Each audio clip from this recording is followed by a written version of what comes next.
Le jour où la station d'observation Kelt ouvrit ses baies sur l'espace humain, les analystes de la coalition restèrent silencieux. Pas par crainte, par calcul.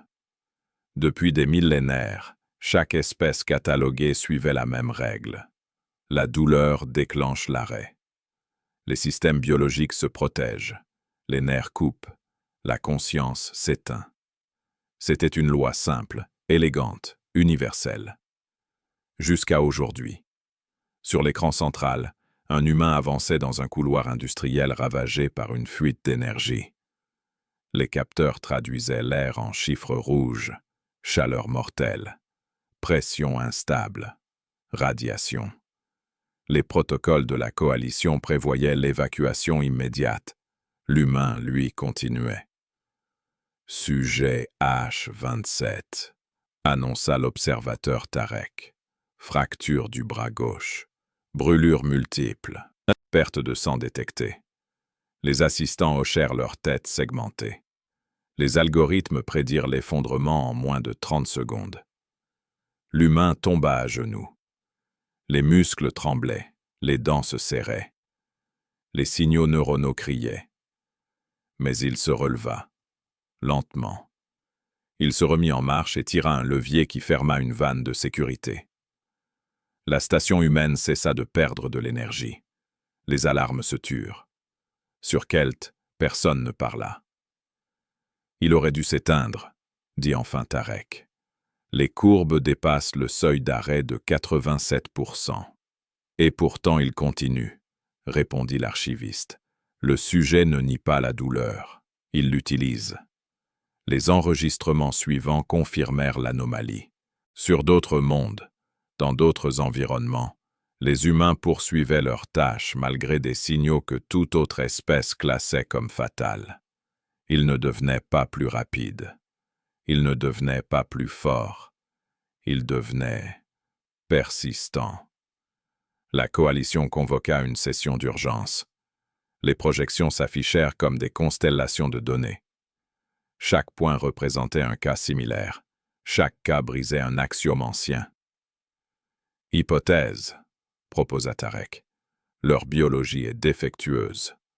Rejetée, répondit l'archiviste. Une défaillance répétée sur des milliards d'individus devient une stratégie. Le mot resta suspendu. Stratégie.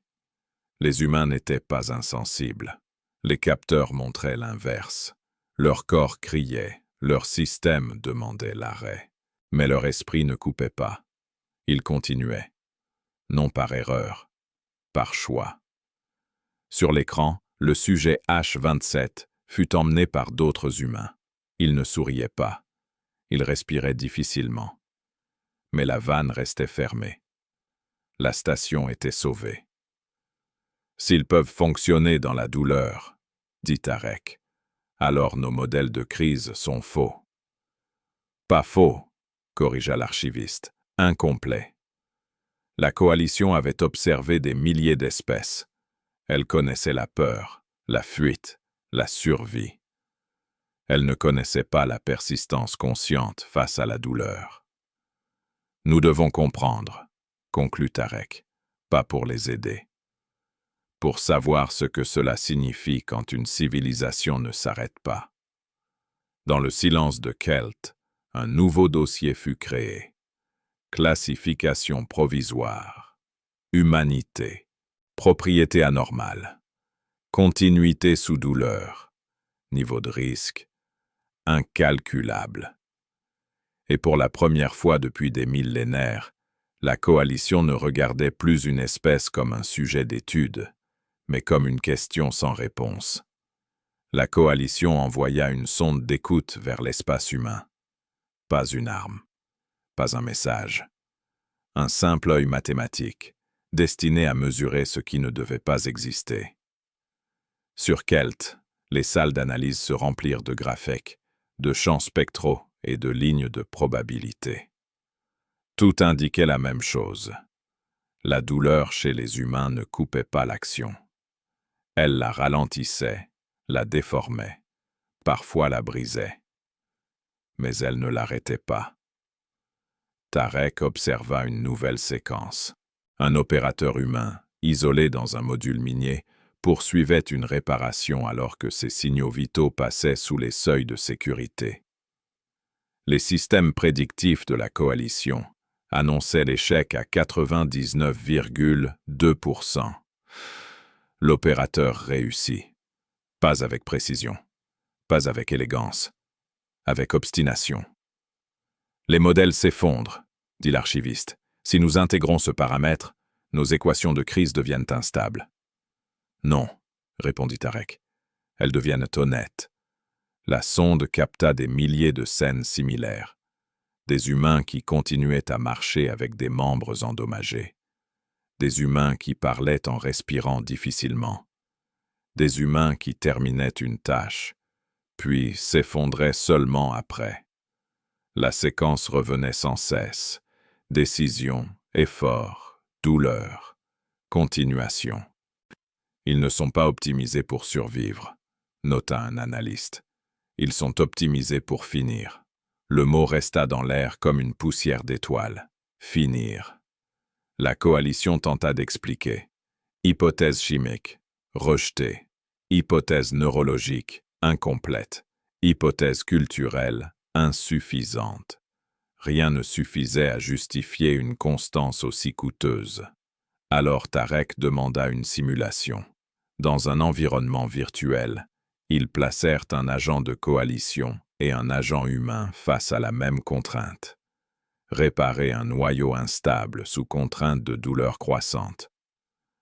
L'agent de coalition s'arrêta exactement au seuil prévu. L'agent humain ralentit, fit des erreurs, perdit du temps et termina. « Ce n'est pas une résistance, » murmura l'archiviste. « C'est un choix répété. » La phrase fit naître un silence lourd. La coalition connaissait le choix, mais seulement entre options viables. Ici, l'option n'était pas viable. Elle était simplement prise. Les chiffres se mirent à raconter une autre histoire.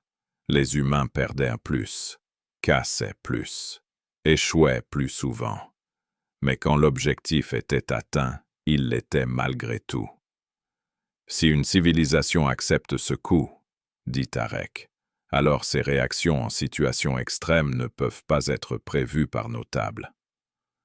Et si elle refuse de s'arrêter, ajouta l'archiviste, elle change la forme même du risque. Sur l'écran, la sonde montrait une planète bleue traversée de lumière. Pas une forteresse, pas un empire. Une ruche de projets inachevés et d'efforts recommencés.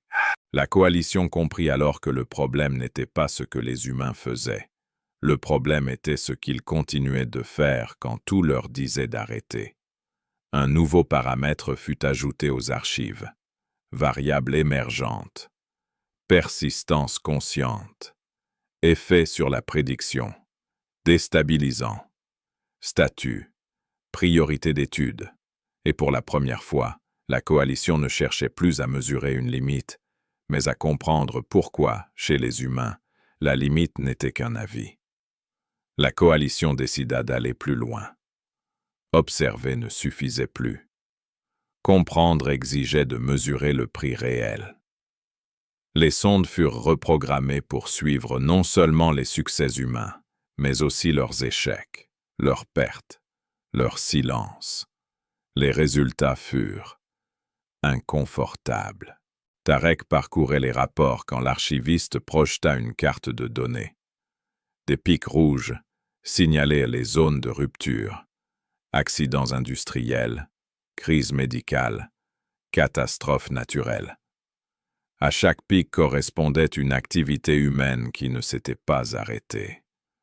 Elle avait changé de forme, contourné l'obstacle, parfois payé en vie ou en ressources. Puis, elle avait continué. « Il ne minimise pas le coût, » dit l'archiviste. « Il le déplace. »« Vers quoi ?» demanda Tarek. « Vers plus tard, vers eux-mêmes. » Les modèles de la coalition supposaient qu'une espèce rationnelle évitait les scénarios à perte nette. Les humains, eux, semblait accepter des pertes immédiates pour préserver une trajectoire. Non par ignorance, par décision. Une nouvelle simulation fut lancée. Cette fois, l'agent humain virtuel devait choisir entre arrêter une mission dangereuse ou la terminer en subissant des dommages irréversibles. Les prédictions indiquaient l'arrêt. L'agent continua. Les dommages survinrent. La mission fut achevée. Puis l'agent fut retiré du champ. « C'est inefficace », conclut un analyste. « C'est cohérent », corrigea Tarek. « Avec quoi ?» L'archiviste hésita, puis répondit. « Avec un objectif qui dépasse l'agent. » Ce concept troubla la salle. La coalition calculait toujours à l'échelle de l'entité. Les humains semblaient calculer à l'échelle d'une chaîne. Un individu, puis un autre encore. Si l'un tombait, un autre prenait la suite. La douleur ne stoppait pas le processus. Elle en changeait seulement le porteur. Les sondes montrèrent des équipes humaines se relayant sur des tâches impossibles. Un s'arrêtait, un autre reprenait. Parfois, un troisième terminait. Le résultat final existait, même si aucun des participants n'en sortait intact. Ils acceptent la discontinuité personnelle, nota l'archiviste, mais pas la discontinuité du but. Un silence suivit. La coalition comprit que ces équations n'avaient jamais intégré ce paramètre. La volonté de préserver une direction, même quand les composants échouent. Cela signifie, dit Tarek lentement, qu'en situation extrême, ils ne chercheront pas la solution la moins coûteuse. Ils chercheront la solution qui existe encore, répondit l'archiviste.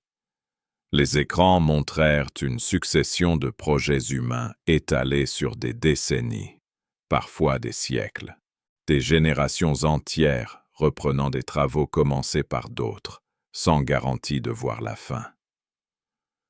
Leur persistance n'est pas un trait individuel, conclut Tarek. C'est une architecture. La coalition enregistra un nouveau constat. Chez les humains, la douleur n'est pas un signal d'arrêt. C'est un signal de transmission. Et pour la première fois, l'idée d'affronter une telle espèce ne fut plus classée comme un simple risque. Elle fut classée comme une incertitude fondamentale. La coalition décida de vérifier. Les modèles, les cartes de données, les projections n'étaient plus suffisants. Il fallait une épreuve contrôlée, une situation où une espèce normale aurait interrompu toute action. Un protocole discret fut activé autour d'un chantier humain isolé, loin des centres politiques et des zones militaires. L'objectif n'était pas de nuire, seulement d'observer la réaction face à une contrainte qui, selon les standards galactiques, imposait l'arrêt.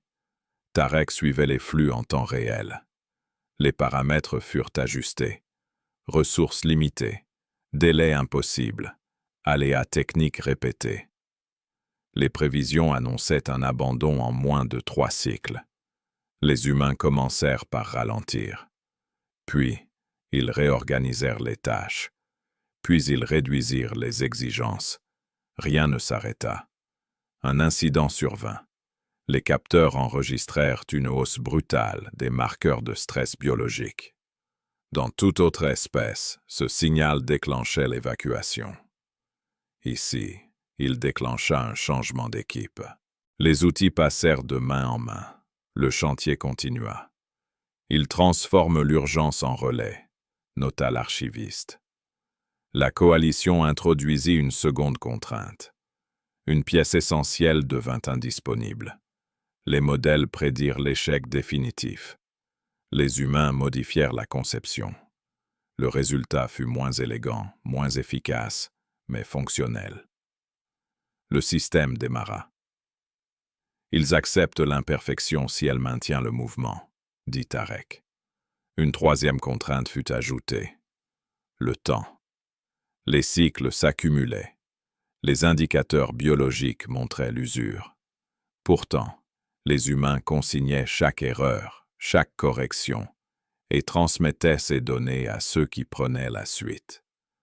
La tâche n'appartenait plus à un individu, ni même à une équipe.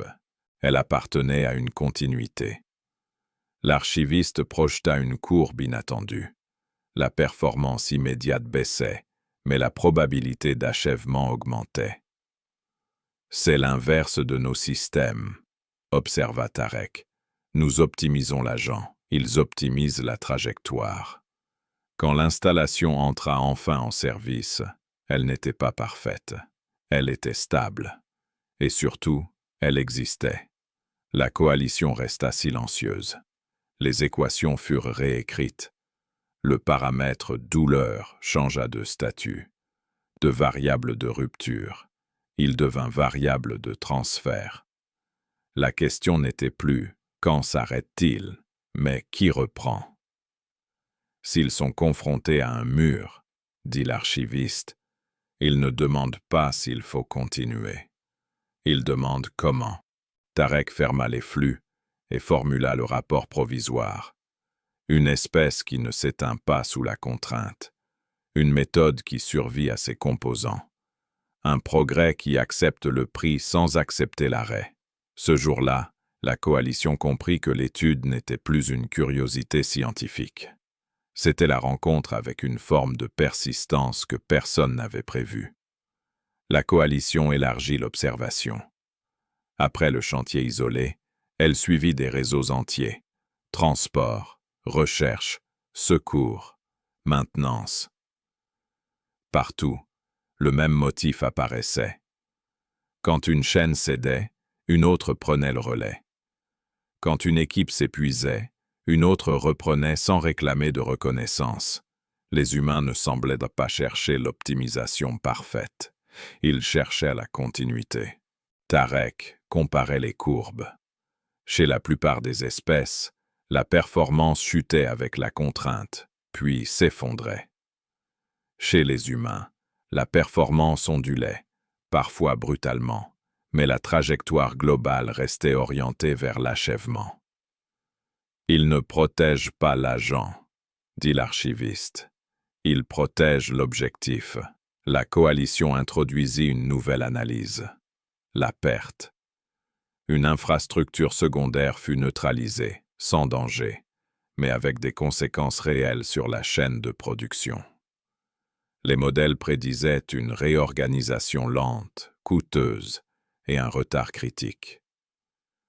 Les humains firent autre chose. Ils déplacèrent des ressources prévues pour plus tard. Ils acceptèrent un manque ailleurs pour sauver l'essentiel. Le système resta imparfait, mais vivant. Il priorise l'avenir plutôt que l'équilibre présent, nota Tarek. Les capteurs biologiques montrèrent encore la contrainte interne, ce signal que la coalition classait comme limite absolue. Pourtant, au lieu de provoquer l'arrêt, il provoquait des transmissions, procédures simplifiées, consignes courtes, décisions déléguées. La charge ne disparaissait pas. Elle circulait. L'archiviste projeta une nouvelle hypothèse. Résilience distribuée. Aucun individu n'était indispensable. Aucune fonction n'était sacrée. Tout pouvait être remplacé, sauf la direction générale du mouvement. C'est instable, dit Tarek. Oui, répondit l'archiviste, mais c'est stable dans le temps. La coalition tenta de mesurer le coût. Les humains acceptaient des dettes de fatigue, des erreurs corrigées plus tard, des solutions temporaires. Leur système n'était jamais fini. Ils étaient en cours. Et ce statut semblait leur donner une force inattendue, la permission de continuer sans attendre la perfection. Un rapport intermédiaire fut rédigé. Il ne parlait plus de seuil d'arrêt, mais de seuil de transmission. Là où d'autres espèces protégeaient l'intégrité immédiate, les humains protégeaient la possibilité de demain. Ils ne gagnent pas parce qu'ils sont plus efficaces, conclut Tarek. Il gagne parce qu'il refuse de laisser une tâche mourir avec celui qui la porte, répondit l'archiviste. La variable douleur fut alors renommée dans les modèles de la coalition. Elle ne signifiait plus fin, elle signifiait passage. Ce jour-là, la coalition comprit que cette espèce ne pouvait pas être décrite comme une machine, ni comme une simple biologie. C'était un processus, et un processus, par définition, ne s'arrête que si plus personne ne le reprend. La coalition valida un protocole rare.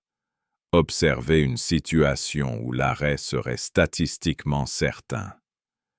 Il ne s'agissait pas de provoquer un danger, mais de créer une accumulation de contraintes ordinaires, celles qui, ailleurs, suffisaient à faire céder un système.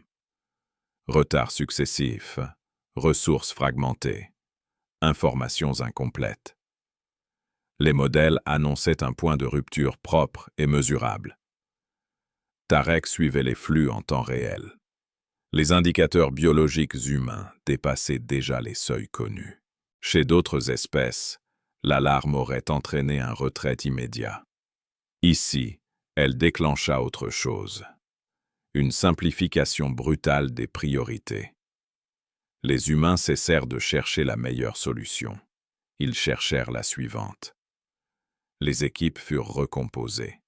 Des fonctions disparurent, d'autres furent fusionnées. Des outils furent abandonnés pour des méthodes plus lentes mais plus fiables. La performance chuta, comme prévu. Puis elle se stabilisa. Pas haut, pas élégamment, mais assez pour continuer. Ils acceptent la perte locale, dit l'archiviste, pour préserver la trajectoire globale. La coalition ajouta une variable de pression supplémentaire, une contrainte temporelle irréaliste. Les modèles prévoyaient l'échec définitif. Les humains répondirent par un changement de rythme. Ils découpèrent l'objectif en segments minuscules, validant chaque progrès, aussi modeste soit-il. La carte n'était plus un plan, elle devenait une série de pas. Tarek observa un phénomène inattendu. Les communications internes augmentaient quand la contrainte augmentait. Message court, décision rapide, transfert de responsabilité. La charge ne pesait plus sur un point, mais sur un réseau. Ce n'est pas de l'endurance individuelle, dit-il. C'est de la continuité collective. L'archiviste introduisit une notion nouvelle dans le rapport. Persistance adaptative. Un système qui accepte d'être moins performant pour rester actif. Un système qui préfère l'imperfection à l'arrêt. Quand le délai théorique fut dépassé, les humains n'avaient pas atteint l'objectif initial. Ils avaient livré autre chose, une version réduite, incomplète, mais utilisable. Puis ils continuèrent. Ils transforment l'échec en étape, constata Tarek. La coalition compara avec ses archives. Aucune espèce observée n'agissait ainsi. Toutes cherchaient à préserver la forme. Les humains préservaient le mouvement. Le protocole fut clôturé. Officiellement, l'expérience devait confirmer un point de rupture. Elle révéla autre chose. Un seuil de renoncement que les humains repoussaient en changeant la définition même de « terminé ». Dans les bases de données de la coalition, une ligne fut ajoutée. Chez cette espèce, la fin n'est pas un état. C'est une négociation. La coalition décida d'observer une conséquence logique. Si la douleur ne provoquait pas l'arrêt, alors où se situait la limite? Les simulations proposèrent un test non violent, fondé sur l'attrition. Pas de choc, pas de pic. Une usure régulière, des micro-échecs répétés, des corrections qui consomment plus qu'elles ne rendent. Tarek supervisait l'analyse. Les courbes humaines descendaient, puis se mettaient à onduler. Elles ne retrouvaient pas leur sommet, mais refusaient de toucher le zéro. Les autres espèces, confrontées au même schéma, choisissaient tôt ou tard la suspension, puis l'abandon. Les humains, eux, modifiaient l'architecture de l'effort. Ils changèrent les règles de validation. Ils acceptèrent des résultats provisoires. Ils remplacèrent des équipes par des binômes mobiles. Ils instituèrent des cycles courts, essayer, mesurer, réparer, recommencer. Chaque boucle réduisait l'ambition, mais augmentait la probabilité de poursuivre. Ils déplacent le seuil, nota l'archiviste. Ils ne cherchent pas à franchir une barrière, ils la redessinent. La coalition introduisit une pénurie d'informations. Les décisions humaines perdirent en précision, les erreurs augmentèrent. Pourtant, la cadence resta. Les échanges devinrent plus fréquents, plus simples. Des protocoles apparurent sans autorisation centrale. Une coordination émergente, imparfaite mais persistante. Tarek observa une autre anomalie. Quand un individu atteignait son maximum de fatigue, il ne quittait pas le système. Il changeait de rôle. Transmission, vérification, soutien. Le réseau absorbait la faiblesse sans la nier. Il ne protège pas les unités, dit-il. Il protège le flux. Les modèles de la coalition prévoyaient un effondrement différé. Il ne vint pas. À la place, la performance moyenne diminua lentement, tandis que la durée d'activité augmentait. Un échange étrange. Moins bien, mais plus longtemps. Un rapport intermédiaire proposa une hypothèse. La douleur n'est pas un signal d'arrêt chez eux, mais un signal de réorganisation. Elle indique qu'il faut changer la forme, pas cesser le mouvement. Quand l'attrition atteignit le niveau jugé critique, les humains livrèrent encore. Pas ce qui était prévu. Quelque chose d'adapté à ce qui restait. Puis ils annoncèrent une itération suivante. La coalition classa l'événement comme « persistance par transformation ». Tarek ajouta une note personnelle. Si la fin recule à chaque redéfinition, alors le seuil n'est pas fixe. Il voyage avec eux. Et pour la première fois, l'idée que cette espèce ne connaissait peut-être pas la capitulation au sens galactique du terme entra dans les archives. La coalition convoqua une session de clôture.